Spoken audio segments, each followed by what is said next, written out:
କୁହୁକ ମଶାରୀ। गोटे गाँव रे साइमन आउ सीना नामक स्वामी स्त्री निजर दुई बढ़िला झियो सहित रहुथिले। बड़ झियर ना आना आउ आरटीर ना सोफिया थिला। आना साइमन रो प्रथम स्त्री रो झियो थिला। आनार साबत माँ सबु बेले आना को कष्ट दिए आउ निज छुआ को बड़ आराम रे रखे।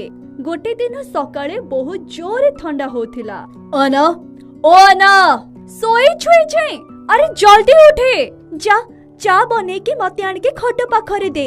माँ बहुत ठंडा पड़ुछि माँ, एबे उठुछि माँ, जल्दी उठे नहले मो हाथ उठिबो। आना केमिति भाबरे थरी थरी उठिला आउ चा बनेबाकू लागिला। एबे झाड़ू पोछा करके कपड़ा धोई दे, भल किनी खाइबा बनेबू, नहले तो मुंडो को मारिबी। आना को निजर साबत मार कटु शब्द सुनिबार अभ्यास हो जाइथिला। जेतेबेले ठंडा कम हेला सेतेबेले मशा मानकर आतंक आरंभ होइगला। घरे चारिटी मशादानी थिला, किंतु गोटे फाटी जाइथिबा मशारी ही आना पाळी रे पड़िला। राती रे मशा माने ताकू सोइबाकू देलेनी।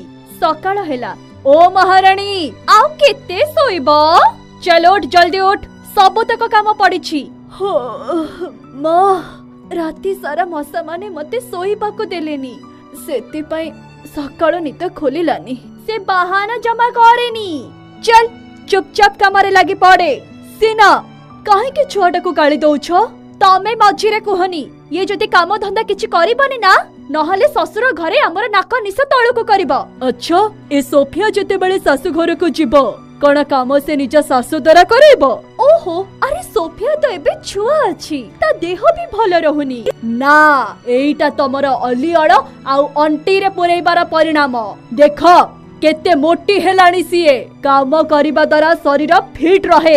एबे आना को देख तो केते सुस्थ आउ चलचंचल सीए। तमे तो सब बेले आना को ही प्रशंसा कला, जेमिति सोफिया तम झियो नुहे। आना घरर सब काम धंदा कला परे मशारी को नै से सिलेइबा को लागिला। अरे आना झियो, तू मो मशारी को नै जा आउ एटा को मते देई दे। मो मशारी रे तते राती सारा भल निद आसीबो। देखिलु मशा माने तते राती सारा केमिति खाइ छंती। अरे चारि आडे चिन्ह वर्ण करि देइ छंती। बापा तमे मो चिंता करनी, मु मो मशारी दान को भलरे सिलाई करके ठीक करि देबी। एबे मते मशा माने आ कामोडिबेनी। मां आना को बगीचारो फूल आनिबा पई पठेई देले। से राज्यर राजकुमार जेते बेले आना को देखिले, से देखिकी ही रहि गला। आना थरे आखि उठेई की सुंदर राजकुमार आडंको देखिला आ लाजरे नाली हे गला। से जोरे दौड़ी दौड़ी घर को पळेला। राती हेला परे समस्ते सोइबाकू पळेइले। सोफिया देखिला कि आना बड़ निघोट निदरे सोइछि। सी तार खट पाखको पळेला आउ मशारी रे आंगुठी पुरे के चिरिबाकू लागिला। एते केबे नुहे, से छुरी ने की आसिला। से मशारी को केते जगारे काटी देला आ चुपचाप जेकी निज खट उपरे सोई पड़िला। आनार मशारी रे पसी मशा माने आना को जगा जगारे कामुड़ी देले। ता निद भांगी गला।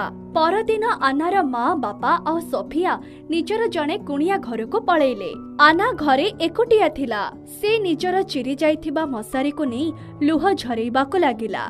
हठात गोटिए आलोक सहित जने सुंदर परी प्रकट होई गले। झिया तो काहे के कांदुछु? मशारी फाटी जाइछि। राती सारा मशा माने मते कामड़े कामड़े मो अवस्था खराब करी सारी लेनी।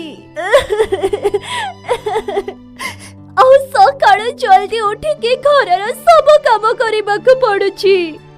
मो जीवन भी फटा थिबा मशारी भଳି ही अटे।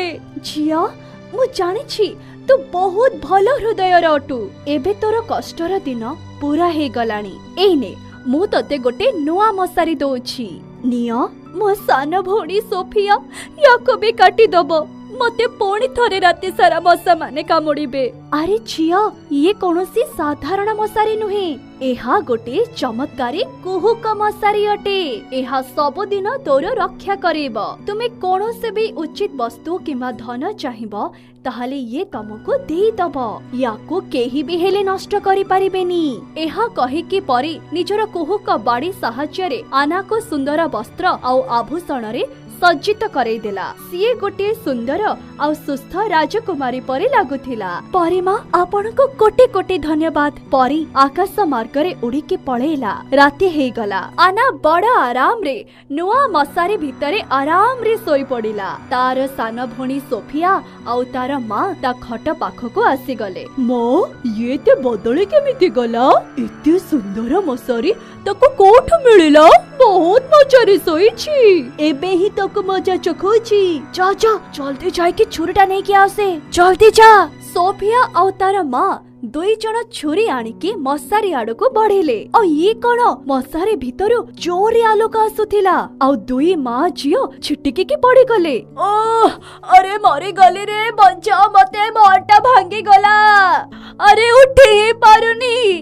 अरे मशा भी कामुड़ी पकोउछंती। मोर भी अंटा भांगी जाइछि। ओ मते बचाओ। आ आ आ अरे अरे सब तक मशा मते ही खाई जाउछंती। अरे समस्ते मते मिसी के मारे पकेबे। अरे बचाओ बचाओ मते बचाओ।